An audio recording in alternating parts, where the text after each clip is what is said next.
આજે આપણે એક એવી મજાની વાર્તા સાંભળવાના છીએ જે આપણને ભોળપણ અને ચાલાકી વિશે ઘણું બધું શીખવી જશે.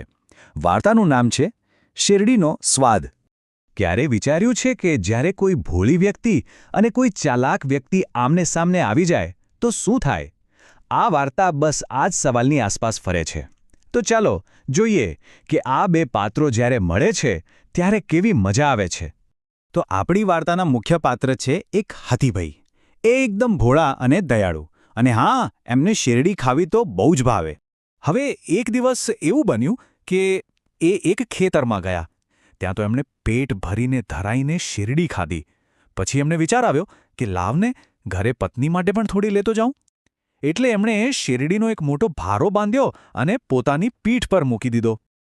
હાથીભાઈ તો ખુશીમાં ને ખુશીમાં ઘર તરફ ચાલવા લાગ્યા. પણ એમને ક્યાં ખબર હતી કે દૂરથી કોઈ એમના પર નજર રાખી રહ્યું હતું. જી હા, એક લુચ્ચું શિયાળ. જેવું એણે શેરડીનો ભારો જોયો, એના મોંમાં તો પાણી આવી ગયું અને મનમાં ને મનમાં એક કપટી યોજના પણ ઘડાઈ ગઈ. જેવા હાથીભાઈ નજીક પહોંચ્યા ને, શિયાળે તરત જ નાટક શરૂ કરી દીધું. એકદમ દયામણા અવાજમાં કહેવા લાગ્યું કે મારી તબિયત બહુ ખરાબ છે, મને મારા ઘર સુધી પહોંચાડી દેશો? હવે ભોળા હાથીભાઈ તો માની ગયા. એમણે શિયાળને પોતાની પીઠ પર બેસાડી દીધું, અને જેવું શિયાળ પીઠ પર બેઠું, એણે પોતાનું અસલી કામ શરૂ કરી દીધું. ધીમે ધીમે, ચૂપચાપ એક એક કરીને શેરડી ખાવા માંડ્યું, અને જે શેરડી ખાઈ લે એની જગ્યાએ એક સૂકી લાકડી ગોઠવી દે. કેવી ચાલાકી! જેવું શિયાળનું ઘર આવ્યું, એ તો કૂદીને નીચે ઉતરી ગયું. હાથીભાઈનો આભાર માનીને ચાલતી પકડી. અને આપણા ભોળા હાથીભાઈ, એમને તો કશી ગંધ પણ ન આવી. એ તો હજી પણ પત્ની સાથે શેરડી ખાવાના સપના જોતા જોતા આગળ ચાલતા રહ્યા. ઘરે પહોંચીને તો એ બહુ ખુશ હતા. એમણે ઉત્સાહથી પોતાની પત્નીને કહ્યું કે જો હું તારા માટે શું લાવ્યો છું. પણ જેવો ભારો પીઠ પરથી નીચે ઉતાર્યો, એમની આંખો તો પહોળી જ રહી ગઈ. શેરડી તો હતી જ નહીં, એની જગ્યાએ શું હતું? ખાલી સૂકા લાકડાનો ભારો. બસ તરત જ એમને સમજાઈ ગયું કે પેલું લુચ્ચું શિયાળ જ આ કામ કરી ગયું છે. એમની સાથે દગો થયો છે. હવે જુઓ, હાથીભાઈને ગુસ્સો તો બહુ આવ્યો, પણ એમણે નક્કી કર્યું કે બદલો નથી લેવો, પણ એને એવો પાઠ ભણાવવો છે કે જિંદગીભર યાદ રહે. આ કામ માટે એમને કોઈની મદદની જરૂર હતી. એટલે એ સીધા પહોંચ્યા મધમાખીઓની રાણી પાસે, અને એમને આખી વાત માંડીને કરી કે કેવી રીતે શિયાળે એમને છેતર્યા. રાણી મધમાખીએ બધી વાત ધ્યાનથી સાંભળી અને એક સરસ ઉપાય બતાવ્યો. રાણી મધમાખીએ હાથીભાઈને મધમાખીઓથી ભરેલો એક કોથળો આપ્યો અને કહ્યું કે કાલે આને તમારી પીઠ પર લઈને જજો. હાથીભાઈએ રાણીનો આભાર માન્યો અને શિયાળને પાઠ ભણાવવા માટે તૈયાર થઈ ગયા. હવે બીજા દિવસે વાર્તા ફરીથી શરૂ થઈ. પેલું શિયાળ તો જાણે રાહ જ જોઈ રહ્યું હતું.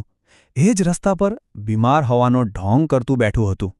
એણે ફરીથી મદદ માંગી, અને હાથીભાઈએ પણ જાણે કંઈ બન્યું જ ન હોય એમ તરત જ હા પાડી દીધી. શિયાળ જેવું પીઠ પર ચડ્યું ને, એની નજર પેલા કોથળા પર પડી. એને તો એમ જ લાગ્યું કે આમાં નક્કી ગોળ કેવી કોઈ મીઠી વસ્તુ જશે. એટલે લાલચમાં ને લાલચમાં એણે કોથળામાં હાથ નાખી દીધો. અને બસ જેવો હાથ નાખ્યો, અંદર જે દિવસોથી પુરાયેલી ગુસ્સે થયેલી મધમાખીઓ હતી એ તો જાણે ફુવારાની જેમ બહાર નીકળી અને સીધી શિયાળ પર તૂટી પડી. શિયાળ તો બૂમાબૂમ કરવા માંડ્યો, દર્દથી ચીસો પાડવા લાગ્યો. ચારે બાજુ મધમાખીઓ ડંખ મારી રહી હતી. મને નીચે ઉતારો, જલ્દી નીચે ઉતારો, એમ કહીને કાલાવાલા કરવા લાગ્યો.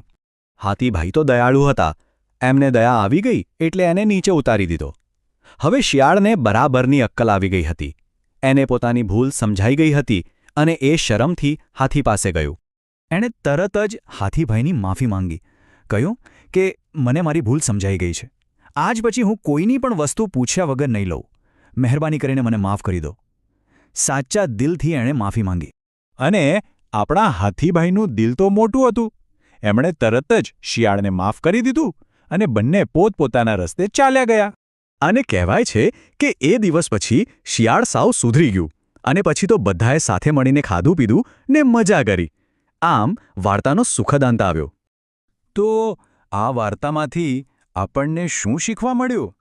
કે ક્યારેક બદલો લેવા કરતાં કોઈને સાચો પાઠ ભણાવવો એ વધારે અસરકારક હોય છે, ખરું ને?